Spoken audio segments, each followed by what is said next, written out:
Let's eat samgyup. First bite. Tingkaon. Tigluto. Tigulat. Try ito sa bibimbap.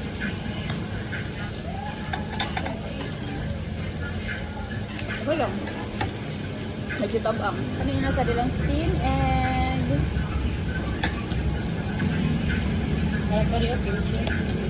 tabang siya. Ito. Tabang yun daw. Ang fish cake.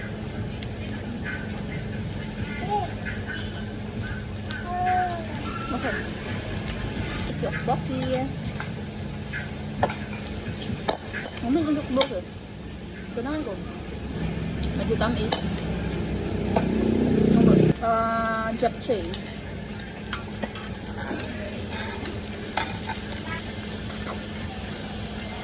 Walang pa. Tabang na tamis.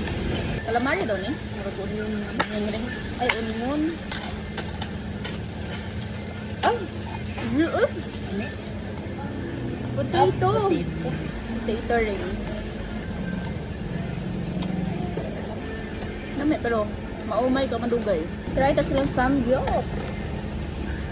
Saan siya lettuce? Murag dili, no?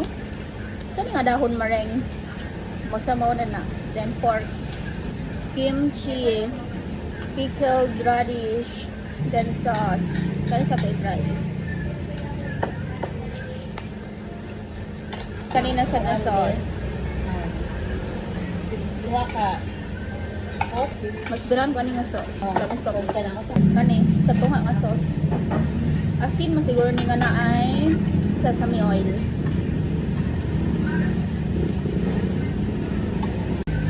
Nasa sila pork nga kaning sa kaning umbrag halang-halang. Try. Pork nga may mag-samgyang nga sauce. Ano eh? Pork lang and kimchi.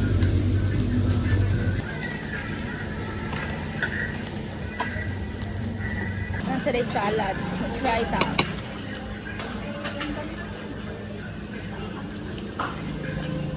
Mayo. Nag-remake akong omega o bibimbap. Yan na siya egg o katara. Total, tapang man ang egg. Gimix na lang diha. Abot niya nag-radish. Durot na naman. Pwede lang. Kilawan na to ang remake na bibimbap kong omega.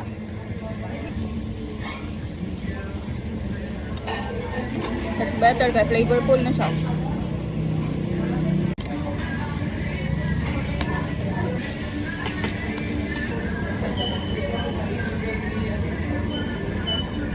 Ito sila yung kimchi soup.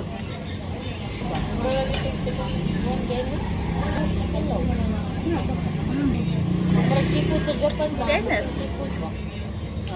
Maura to marine, sulit na food. Okay na ba?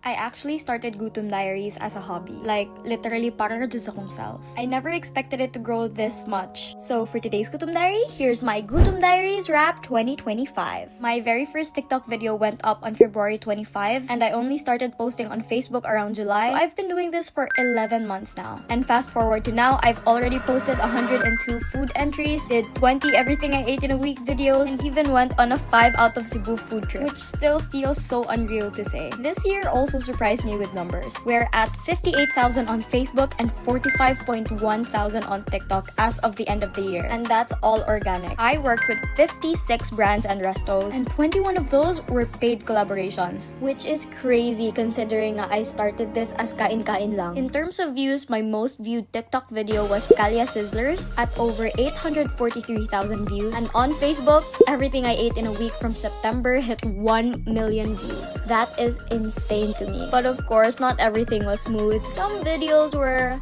controversial, especially Sumo Niku, the 9th Castle Peak, and my recent Fuente food trip video. But honestly, katong nga mga videos, they really taught me a lot about being honest, fair, and standing by my experience. I'm not a food critic, guys. I'm just someone who loves sharing my experiences. And with those, some moments really stayed with me. Like, ang pinakamahal na akong nakaon. This was at Bel and Amadeus for a date night. Lami ang food pero makautot ang presyo. And usas akong unforgettable video kay ang Flinders Lane. Kay let's just say gitagaan ko nilag souvenir. And my top 2 favorite videos is everything I ate in Argao and everything I ate in Surigao. Those two were very special to me. Now for the food na pinakasulit sa inyong money for me is definitely Silugan ni Gian, Jafar's, Cebu Lasagna, Rib Shack, 24 Chicken, Jarks, Pearl, Ding Kwa Kwa, and Messy Bites. Some of my personal favorites were Longmen Hot Pot, Budol Cebu, Miyawuchi, and of course, Yummy Chan, which I ate 6 times this year alone. And for my favorite fast food, Chowking, bisag sigislag hatag og dinosaur parts. And for occasions, Chef House and Majestic were definitely good family restaurants. For date nights, View in Busay, and after Tagay meal, Hanya Restaurant, kay 24 hours. For next year, I already know where I want to go back. Gimingaw jud ko sa Mang Toro, and I want to eat again sa Wildfire Asian Fusion, Kyoda Cafe, and Pancake House. See you again next year. This year has taught me so much about food, content, criticism, consistency, and I met so many people along the way because of this little account. So thank you for you guys who believed in me. Thank you for watching, supporting, and eating along with me. Hopefully next year I get to do even more. So for the last time this 2025, that's it, and I'll see you on my next entry.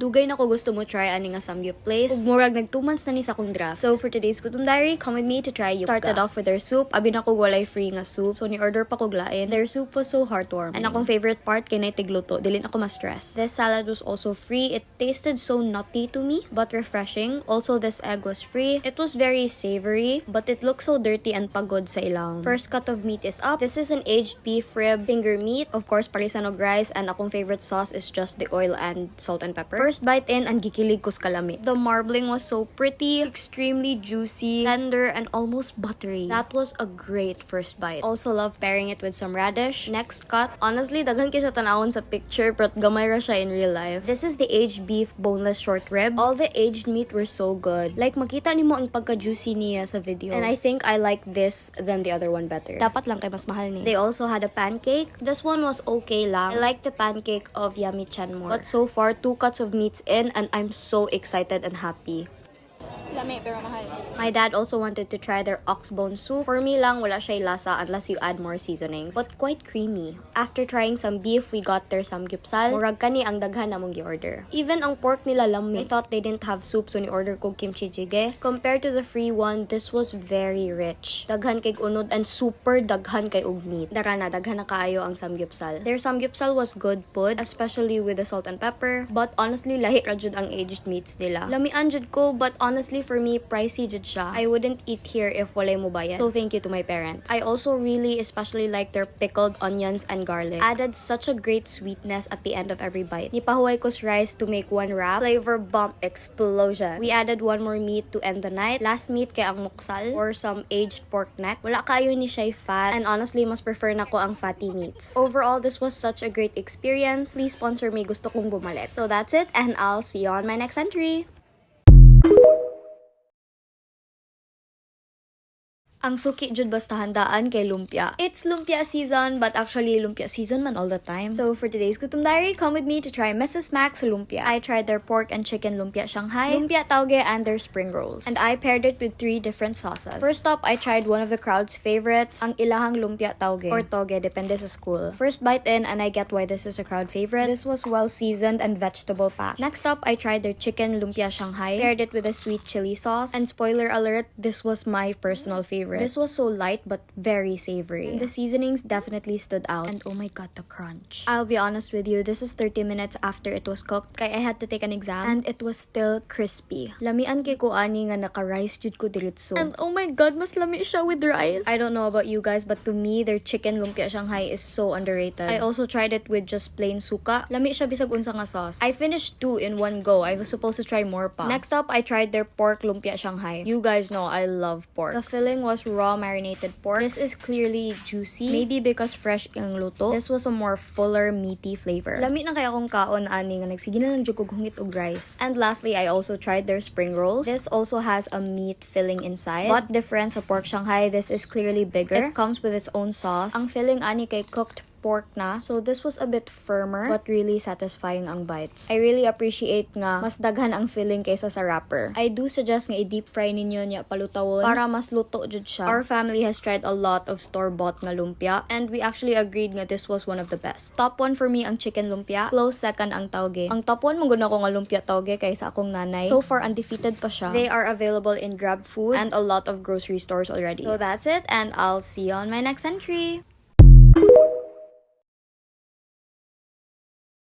I have been craving Korean food for the longest time. So for today's Gutom Diary, come with me to try Top's Grill. Nalagput siya kog Lapu-Lapu City. This is everything I got. And uhaw kaayo, so first up, this very refreshing 1-liter iced tea. I also got their seafood fried rice. This comes with egg and a hot dog. Nothing special about the hot dog. What is special though is this fried rice. This was super savory and I really love nga dako kay og chunks ang iyahang seafood. Wala jud na ginangol. And it comes with my favorite side, some pickled radish. Next up, these honey garlic ribs. Pretty color on the inside. Humok ra siya but not melt into your mouth nga humok. Very good balance of sweet and savory. This was my dad's favorite. Next up, of course, I had to try some Korean dishes. I got this cheese tteokbokki. This definitely had a kick to it, but it's so worth it. This also has fish cake and a lot of mozzarella cheese. I really enjoyed that. I also tried their fried chicken. And cute kay ang garnish, some fresh mint, and naapay kamunggay. This had such a beautiful golden color. Skin was thin and crispy, not too oily, and also quite juicy on the inside. And as you can see, it falls right off the bone. Actually, Korean spicy chicken ni siya, but I asked for the sauce to be on the side para magdip-dip lang ko. And I really liked the sauce. It was spicy, but it also had a hint of soy. With the buttery chicken, this worked so well together. I really like that sauce. Naa siya pagkahalang, but dili to the point nga sipunon nako. On the other hand, this kimchi though, this was very strong. For sure fermented well, and quite a strong spicy taste. Nga after na kog eat ani gisipon nako. Now that's some authentic kimchi. I was also pretty curious sa ilang shrimp. Kay for its price, dagko kay siya and presko. I do suggest to eat it peeled, dipped it in some chili soy mayonnaise sauce. Shrimps were grilled beautifully, and ganahan ko ato nga sauce, sundo niya nako sa house. To end my meal, some strawberry shake. This leaned more to the fruity side. Can't taste any artificial flavors, really nice. The place was also cute, and food was worth it. So that's it, and I'll see you on my next entry.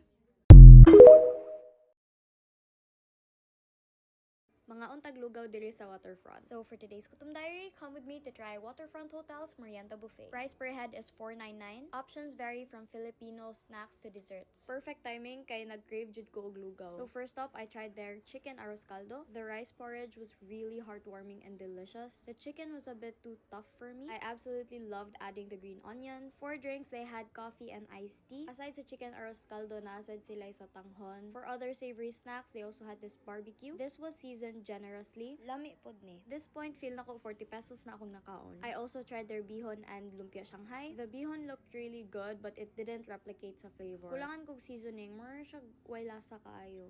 But it complemented the lumpia Shanghai really well because this was crispy, meaty, and savory. This lumpia was very enjoyable. Naapo day sila binignit but wala ko ni try. For other small snacks, they had this pandesal, ahamon, queso de bola pandesal. The bread was really fluffy. Generous pod kay ang cheese, I appreciate that. This was just really fancy cheese bread. I also tried their maha blanca and their cassava. Good consistency ang maha. Not too sweet, very corny. And I really enjoyed the cassava. The stickiness was fun and sweet. Overall, personally, I would not pay 499 pesos for a merienda buffet. But maybe dili lang jud ako ang target market for this. Nag-round 2 pa ko sa arroz caldo. Murag naluto na lang itlog kay naa na siya. Honestly, me and my friend only tried here kay naa siya voucher. Other than that, you can get your money's worth more sa samgyup. Would you pay 499 pesos for this? So that's it, and I'll see you on my next entry.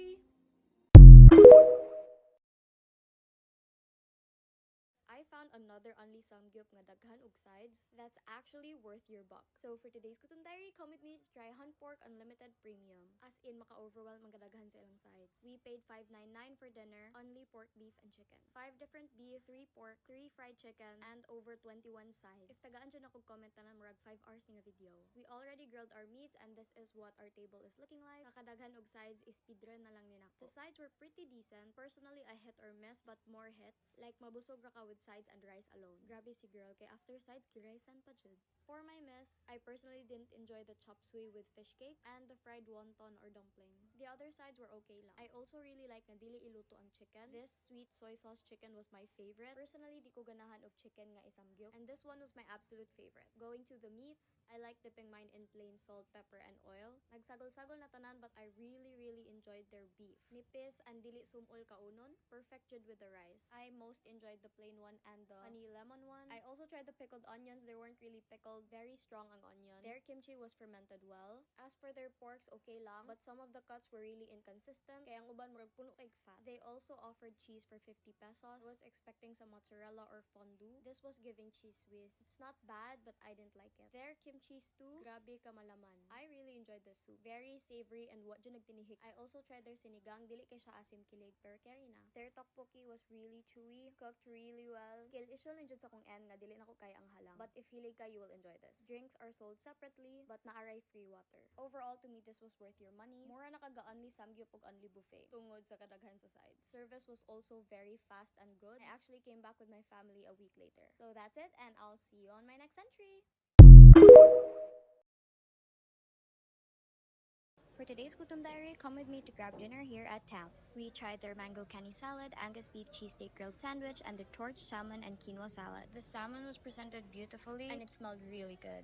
As for its flesh, it was not as moist as I wanted it, but paired with everything else, it was good. Unfortunately, the fish was too overcooked for my liking, but I really liked the sauce that it had. It added the moisture back in. Still a good meal.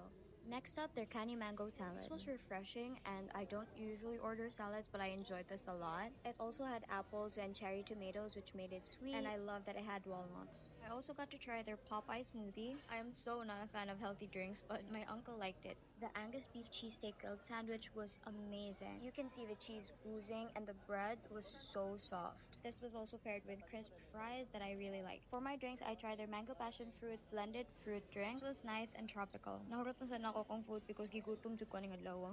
Of course, I had to avail their piso cakes, which I forgot the names of.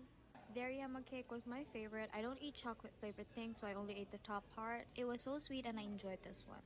Next, their lemony something cake. I love the layers in this cake, but it was an okay cake for me. I like the crunchy thingy in the middle. That's it. See you in my next entry. Quick mukbang kay Najee nag-request. So for today's Gutom Diary, naki-birthday ko sa 96th birthday sa akong great lola. Lami kayo ang food, especially the lechon. This lechon was from Parais. Gadungan pa jud mig abot, so grabe ka crispy ug init pa. Ganahan jud kay ko silang lechon, but today's lechon was lami kayang panit, but ana akong mom dili daw kaayo malasa sa inside. Personally, I think okay ra, but she said kuwang daw sa timpla. Smile ka dali kay ga video akong nanay. And ganahan kay ko mukaon sa lamas kay muna niya ko ang vegetable intake. Parisan pa jud bugnaw nga ko, perfect meal. Daghan kog pundo pero pa jud ko time para mong edit, so hopefully you can still wait for me. So that's it, and I'll see you on my next entry.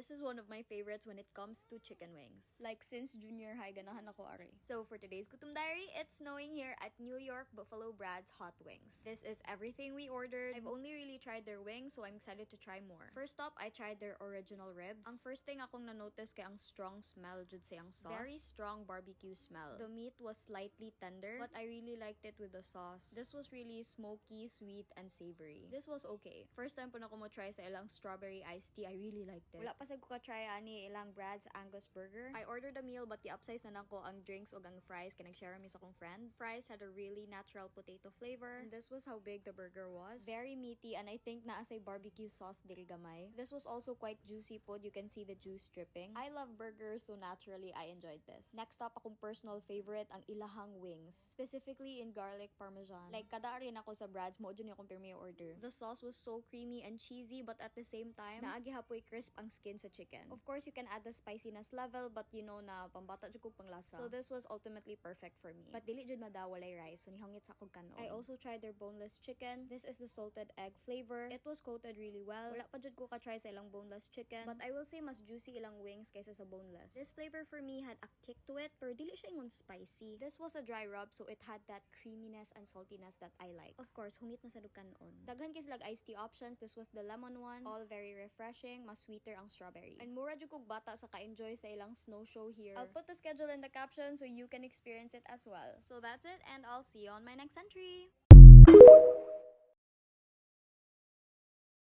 Had a girls' night out dinner. This wasn't the original plan, but fate brought us here. So for today's Gutom Diary, come with me to try Giuseppe's Pizzeria and Sicilian Roast. This is everything we got. First up, this calamari. This was insanely huge. Ambot unsay nasod sa kong utok kanang gidiritso na kog lamoy in one go. Not very smart. But the coating was very light but still crispy. This was cooked nicely, just a little bit of chewiness. Next up, I was so excited to try this. Their parmigiana, an oven-baked eggplant. Ganahan jud kog eggplant. This was so soft on the inside, and this was very saucy. Nice balance between the sweet tomato sauce and the salty mozzarella cheese. Next up, one of their best sellers, the Gregorio pizza. This had a lot of cured meat, so I was honestly not expecting to like this, but this was very savory and meaty. I also really love the soft crunch at the crust. Murag kana akong gihimog rice. Kada hungit sa ham parisan sa crust. For our pasta, we got this pesto and shrimp. I think you can see sa video nga it wasn't very glossy. The pesto tasted really clean and nutty. Dili siya pareha sa uban nga grabe ka oily. The shrimps were so good too. It complemented the pesto really well. Very soft and pairs well with the pasta, but for me lang kulangan ko sa shrimps. I haven't had pesto like this. It just looks very dry, but the flavors are giving. I will say for me this is very pricey, but you are paying for your money's worth. I personally enjoyed the food here. I enjoyed the experience pero too mahal for me. For dessert, we had this tiramisu. Nag-share mi ana. This tiramisu is so good. You should try it if you come here. Very smooth and creamy, sweet but at the same time bitter because of the coffee. Ganahan kay ko ani to the point ako'y nitilo kay nag-ulaw-ulaw pa sila. So that's it, and I'll see you on my next entry. For today's Gutom Diary, wala na ko'y kwarta. Pero I was really craving for some cup noodles. So I got Jin Ramen. Wow. So I recently just started creating content on TikTok. So what do you guys think so far? What more do you want to see from me? Do you like the talking mukbangs or the no talking mukbangs? Also, please feel free to comment if na may gusto i-recommend ako na place. I would love to try it out. Pero ayaw nung dollar kaayo ha. Okay. Cup noodles na lang ko ron. I love nori, so I have some seaweeds over here. Ay. The seasoning. Also, I have kimchi.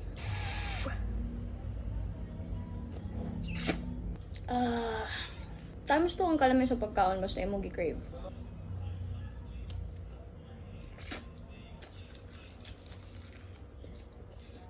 Kung magmukbang ko ba na no sound, dili siya ASMR nga food. ASMR siya sa mga background noise ang likod. I have so many places in mind that I wanna go. Kwarta na jay kulang. Kimchi. Nori.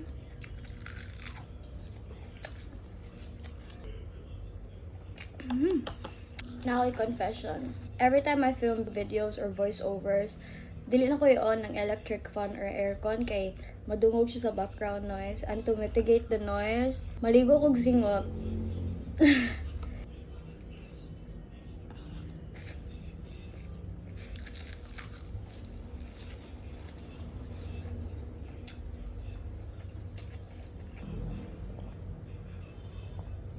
Cheers.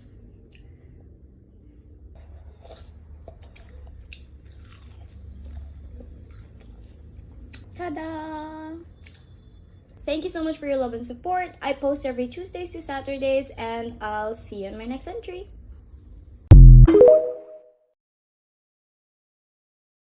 Klaro na kaayo sa puwa nga plato nga nag-rib shack mukbang na sa ni siya. So for today's Gutom Diary, come with me to the new and improved branch of Rib Shack SM City, Cebu. Of course, everything was freshly grilled. This was everything I tried. And of course, ready na ko ani nga only rice battle. First up, prepare my sausawan and iligot tanan sa ilang chicken oil. First up, you already know it, my personal favorite, their spare ribs. It hits all the time. But I will say this wasn't as tender as I'm used to, but the flavor is still there. Sa kapaspas na kumukha ang gisidok ko. I also had their kebabs again. This was my my cousin's personal favorite. Really nice creaminess of the sauce. Meat and veggie combo is always good. Of course, I had to try their pompano again. This was ginormous. I was really surprised because it was so moist. First bite in, and this was grilled to perfection. Moist pa ang fish on the inside and a little crispy na sa iyang skin. My top 1 sa ilang fish. Top, ilang pork barbecue. This was slowly taking my top spot. Very humok, same og timpla sa spare ribs. Lami jud kayo, hungit sa barbecue, then hungit sa rice, then balik sa barbecue, then balik sa rice. Perfect! And of course, I had to get their bacolod chicken inasal. Big jud ang difference sa pecho og paa. I like drenching mine with more chicken oil. This chicken was very lean, nicely cooked. This had a very light, smoky flavor. Makahungit jud kag rice after. I also had their Korean chicken. Walay kimchi, so they had radish instead. Chicken was tender. I actually really enjoyed their sauce. A little kick to it. The radish was very sweet and shredded. Mas ganahan ko sa ilang kimchi only because mas lami ang radish basta cube. And of course, what is rib shack without getting that extra rice? Pila ka extra rice inyong maharot? Be honest. Iligo na sa dug chicken oil, more na siya Java rice. Compared to the old branch, mas bugnaw diri in fairness. I remember sa last branch kay sington jud ko. It's also much bigger and always puno jud here for good reason. So that's it, and I'll see you on my next entry.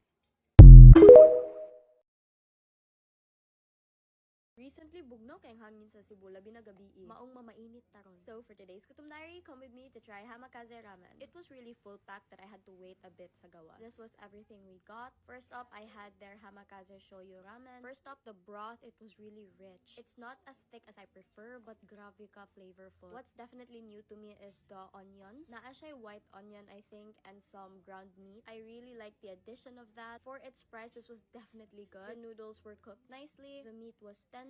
And apparently, ilang specialty is the collagen chicken broth soup. Best combo jud is a big mouthful of those noodles. Dayon mo higup dayon sa broth. Other ramen places kay mag-add pa ka for egg, but this already comes with it. Love this soft-boiled, slightly jammy on the inside. Sa mag-ramen ko, akong pirmi para sa coke, feel na ko mo sulod diretso sa kong tiyan if mag-coke ko. I also tried their gyoza, 5 pieces for 200. That's really good. This was pretty nice. More on the meaty side than the vegetable side, but personally, I prefer a more crispier bottom. It lacks that for me. I also tried their karaage. Honestly, these were so big, like jumbo nga chicken. I also really love the sauce of this. Yabo na ko ang soy sauce sa mayo, but it worked out perfectly. The skin was crispy. Inside is pretty juicy. Still very init, so nag-slowly ko ana. Personal preference lang, I like it a bit smaller. This was really big nga, pang pares na rice. My sister had this cheese ramen. The broth of this was much creamier, mas cheesier, and much lighter. I prefer mine though, kay mas savory siya, but it all worked out because she loved hers, I loved mine. Overall, I really like this experience. Rice-wise, very good na. Still not beating my top 1 ramen spot, but definitely a close second. So that's it, and I'll see you on my next entry. Mao na gid ni ang pinakadako nga siumay nga among nakit-an diri sa Cebu. Sa kadakuan ni pwede na ni isud-an sa duha ka tawo. Yes sir, dagko gid sir. Sa among nahibawaan sir. Ipami na sayop murag kami pay naninda o gingani kadako nga siumay sa Cebu sir. Sir, wagin mo masayop. Karon ba jud ko kakita og ingani kadakon nga siumay. Yes sir. Mao ni ang viral giant siumay sa libo nga naay upat ka flavor. Nakita na gyud na ako ang siumay nga mubagay sa akong lawas, so grabe. Ug naa say jumbo nga mas dako sa regular size nga siumay. Ug kaning ilang jumbo siumayaki nga overload sa sauce sa takoyaki nga naapay cheese nga gimelt gamit ang torch. Labing ipares sa ilang sisig with egg and java rice, ug kung naamoy pares, naasay by one take one ug kana tanan pang masa pwede sa tanan. Sir, may hapon. May hapon sir. Sa may mga baligya nato diha, sir. Natay giant siumay o jumbo siumay sir katong nag-viral sir. Giant siumay. Yes sir. Grabe. Dakuan ay tabila ba na, sir? Balikan niya among pork and shrimp ka giant sir kay 115. Unya nasa tay gagmay jumbo, bali tag 12. Unya naasa tay giant nga pork sir.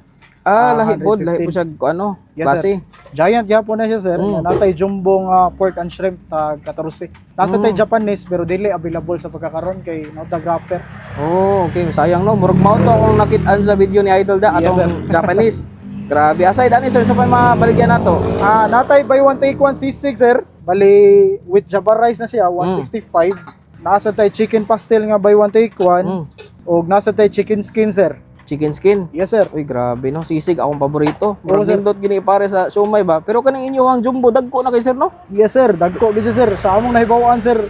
Ipa mi nasayop murag kami pay naninda o gingani kadako nga siomay sa Cebu sir. Sir, wagin mo masayop. Karon ba jud ko kakita og ingani kadakon nga siomay. Yes sir. Diri lang na sa Hingaon Ubek nga located sa Libo Tayod, Consolacion, Cebu. Gawas sa daghan pagkaon nga lamian na ay gwapo nga view mao nindot istambayan. Naata diri sir sa Libo Tayod Consolacion, nya nasad may branch sa BNG. Unya inigdayon sod sir, nasad may branch ya sir kanang food cart namo sir. Ah, bali duha mo dre. Yes, sir. Naamoy food cart sa unahan karong dayon entrance gid no. Yes sir. Okay nya unsa pa mo oras magsugo dre sir? Mag-open mi diri sir 4 PM until 11 PM. Ah, okay, everyday na siya sir. Yes sir, every day sir. Everyday ayos kayo niya. Sir, just in case if naay ganahan mo order, example mag-reseller sila or ganahan lang sila nga sila yung magluto, pwede ba sila maka-order nimo?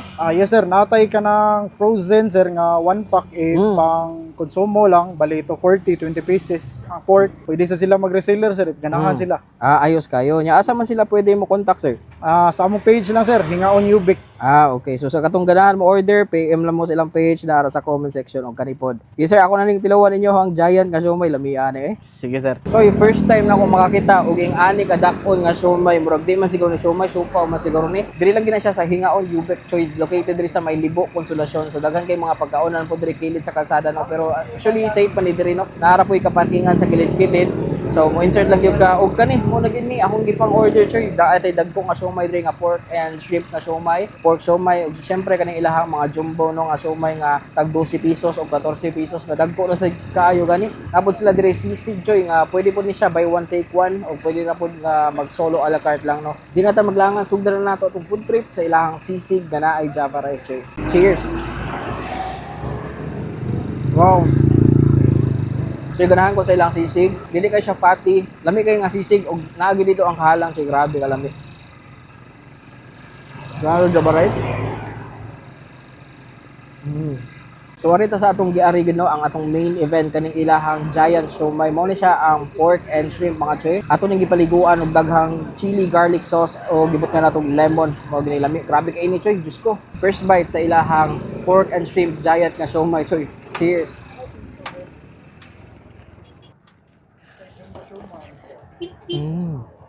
Okay, first of all mga choy, very chunky, grabe kabusok oh. Karon ba ko ka-encounter og ingani kadako nga siomay choy. Grabe jud oh. Okay na po sila gagmay nga version ani no if di mo ganahan og kanang dagko or medyo dako ra kay na para ninyo. So nara po sila gagmay mao ni siya oh. Cheers. Okay, kung allergic mo og shrimp na po sila pork siomay alone. So mao gini siya ang kanang naanda na to nga siomay no pork siomay pero dire naa po sila higante mga choy, look at that. Cheers.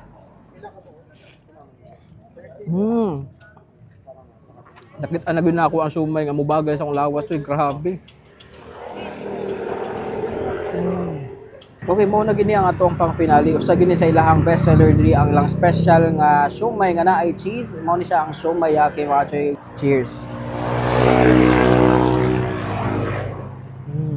Mao ni nga siomay nga puno kayo lasa, overload sa sauce. Tulo ka klase ang gibutang diri na ay cheese, na mayonnaise, ug ambot usa ning usa ka sauce. Ug napad siya ilaing cheese nga gipalanay siya on top. Grabe ka solid. So kung makahapit gani mo diri sa Consolacion mga choy, hapit sa mo diri sa Libo kay naay daghan diri nga pagkaunan, especially kaning Hingaon Ubik mga choy nga nag-offer og giant ug jumbo nga siomay mga choy nga karon pa jud ko nakakita ng ani nga mura pud siya siopaw kadakon. Bagay gini sa akong lawas. So kung kamo pareha mog size nako, bagay sa dili nyo. Unsa pa nyo gipaabot tara choy? Atak na.